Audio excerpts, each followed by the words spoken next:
حضرت عمر رضی اللہ تعالیٰ عنہ جب ایمان لائے تو آپ نے ایک ایک کافر کے گھر کے دروازے پہ کھڑے ہو کے کہا کہ تم کمزوروں کو مارتے تھے، میں تمہیں بتانے آیا ہوں میں محمد عربی کا نوکر بن گیا۔ بلکہ آپ نے اعلان کیا جس نے اپنی بیوی کو بیوہ اور بچوں کو یتیم کروانا ہو اور اپنے ماں باپ کی کمر کو جھکانا ہو وہ عمر کے مقابلے میں آئے۔ اللہ اکبر۔ زنیرہ نامی ایک خاتون تھی، بہت کمزور، راوی کہتا ہے کہ اس کی ہڈیوں میں گودا نہیں تھا، عشق رسول تھا، اور اس کا ظالم آقا اس کو مارتا ہے، اور جب مار مار کے تھک جاتا ہے ادھر سے عمر آ رہے ہیں، یہ اسلام لانے کی پہلے کی کہانی ہے، ادھر سے عمر آ رہے ہیں تو اس نے کہا عمر تم جوان آدمی ہو تو یہ چھوڑتی نہیں ہے اپنے نبی کا نام، ذرا تم آؤ۔ عمر کوڑا پکڑ لیتے اسے مارتے مارتے مارتے تھک جاتے ہیں تو پانی پینے لگتے ہیں، تو کہتے ہیں مجھے تیرے پہ ترس نہیں آیا لیکن میں ذرا پانی پینے لگا ہوں، اور پھر گلے کے اندر ڈال کر کے کوڑا اور اس کی رسی کو پل دیتے ہیں اور اس کی آنکھیں باہر نکل آتی ہیں اور کہتے ہیں بلا اپنے نبی کو جو تیری آنکھوں کی بینائی واپس کرے۔ اللہ اکبر۔ تو اس نے آسمان کی طرف منہ کر کے کہا مالک میں کبھی بھی آنکھوں کی بینائی نہ مانگتی لیکن اب تیرے نبی کی عزت کا سوال ہے۔ آنکھوں کی بینائی واپس ہو جاتی ہے۔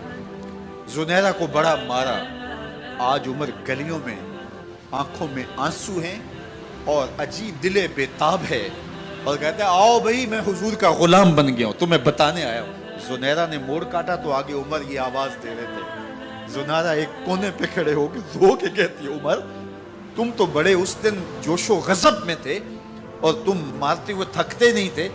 تو عمر نے کہا زنیرہ اس دن میں نے دیکھا نہیں تھا، اب میں محمد عربی کو دیکھ آیا ہوں۔ جنہ ویکھیا نہیں ہو کرن گلاں، جنہ ویکھیا نہیں ہو کرن گلاں، جنہ ویکھیا ہو تے بول دے نہیں، جڑے محرم راز حقیقت دے اور راز حقیقت کھول دے۔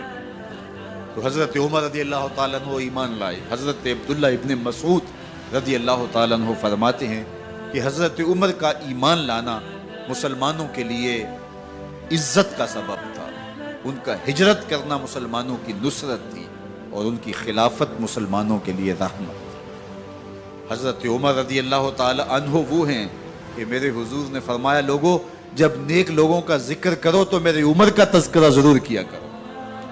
میرا عمر وہ ہے کہ جب وہ ایک سمت سے آ رہا ہو، ایک گلی اور بازار سے آ رہا ہو تو شیطان بھی آ رہا ہو عمر کو دیکھ کے راستہ تبدیل کر لیتا ہے۔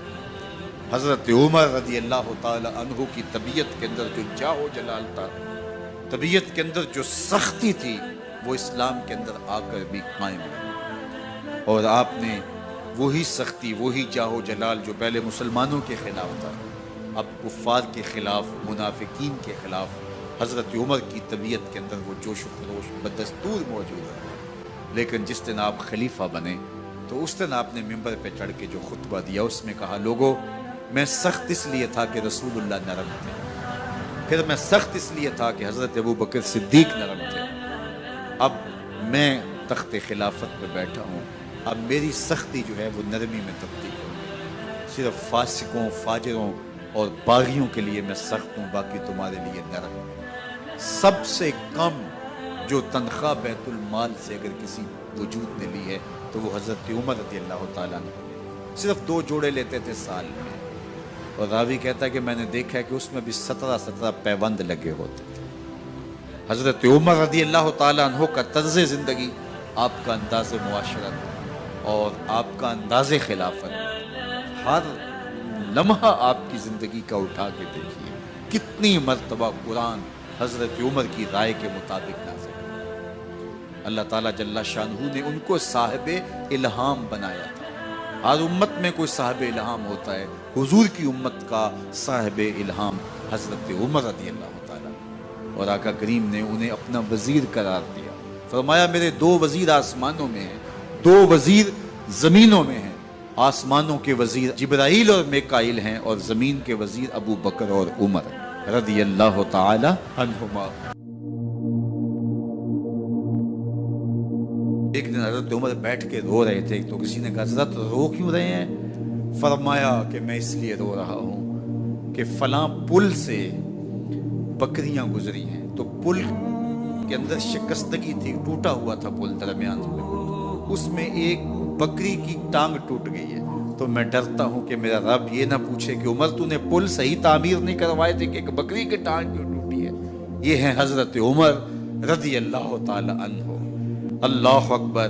تو اللہ تعالیٰ جل شانہ نے حضرت سیدنا عمر بن خطاب رضی اللہ تعالیٰ عنہ سے جو کام لیا، مختصر دور خلافت کے اندر 10 سال 6 ماہ 4 دن آپ نے خلافت فرمائی ہے، لیکن کہاں سے چلے اور یہاں مکران تک، بلوچستان کا حصہ ہے، یہاں تک آپ کے سلطنت کی حدود وسیع، ادھر آرمینیا تک جا پہنچے، حمص فتح کیا، قادسیہ، یرموک۔ آپ ذرا دیکھیے کہ کہاں تک آپ کی فوجوں کے گھوڑے دوڑتے رہے، اور اللہ تعالیٰ جل شانہ نے ان کو جو توانائی، عدل و انصاف کی قوت عطا فرمائی۔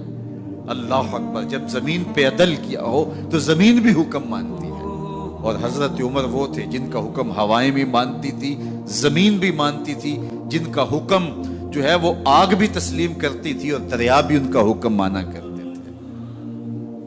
مصر کے اندر یہ رسم بد جاری تھی کہ سال کے بعد ایک دوشیزہ کو زیورات پہنا کے اچھے لباس میں ملبوس کر کے دریا کی بھیڑ چڑھایا جاتا، اس کی قربانی دی جاتی، اس کا خون بہتا تو دریا چلتا۔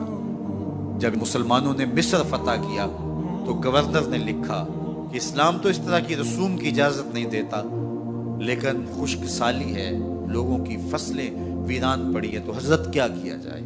تو حضرت عمر رضی اللہ تعالیٰ عنہ کاغذ کے ٹکڑے پہ لکھتے ہیں، بسم اللہ الرحمن الرحیم۔ مصر کے نیل کی جانب عمر کا خط لکھتے ہیں، اے نیل اگر تو اللہ کے حکم سے چلا کرتا ہے تو چل، ورنہ ہمیں تیرے چلنے کی کوئی حاجت نہیں ہے۔ اور قاصد کو کہا یہ خط لے جاؤ اور جا کے دریائے نیل میں پھینک دو۔ قاصد جا کے خط دریائے نیل میں پھینک دیتا ہے، پانی آتا ہے، ایسا دریائے نیل چلا، 14 صدیاں ہوئی ہیں آج تک کبھی بند ہی نہیں ہوا۔ دریا حکم مانتے، آگ نکلتی ہے۔ لوگ حضرت عمر رضی اللہ تعالی عنہ کے پاس آئے، حضرت لاوا پھوٹا ہے، آگ نکل رہی ہے اور مدینے کی طرف بڑھ رہی ہے، اب کیا کیا جائے؟ فائر بریگیڈ تو زمانے میں تھی نہیں۔ عمر نے اپنی قمیض اتاری، جس قمیض پہ 17 پیوند لگے ہوئے تھے چمڑے کے، کہا یہ قمیض لے جاؤ، جدھر آگ بڑھ رہی ہے آگے ڈھالنا، آگ پیچھے بھاگ جائے گی۔ زلزلہ آتا ہے تو زمین پہ درہ مارتے ہیں، زمین رک جا، کیا عمر نے تیری چھاتی پہ عدل نہیں کیا ہے؟ تو یہ عمر ہیں رضی اللہ تعالی عنہ کہ جن کے انصاف کی وجہ سے، جن کے عدل کی وجہ سے اللہ تعالیٰ کی رحمات، اس کی برکات کا نزول ہوتا تھا، اور اللہ تعالیٰ نے مسلمانوں کو وہ آبرومند حکومت دی۔ کائنات کی تاریخ کے اندر ایسی حکومت آپ نے نہیں دیکھی ہوگی جو حضرت عمر نے حکومت کی ہے۔ اللہ اکبر۔ فرمایا فرات کے کنارے پہ ایک کتا بھی پیاسا مر گیا تو اس کا حساب بھی عمر سے ہوگا۔ باہر سے سفیر آتا ہے اور آ کے پوچھتا ہے کہ میں امیر المومنین کے، مسلمانوں کے حکمران کے محل میں جانا ہے، تو وہ مسکرا کے کہتے ہیں ہمارے امیر کا تو کوئی محل نہیں ہے۔ کہا کہاں ہے تمہارا امیر؟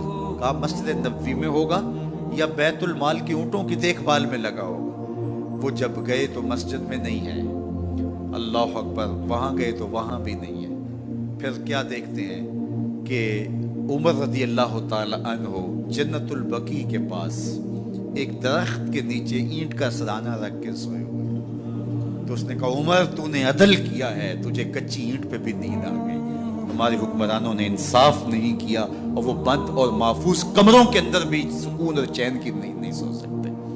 حضرت سیدنا عمر رضی اللہ تعالیٰ عنہ نے اس طرح ان امور سلطنت نبھائے۔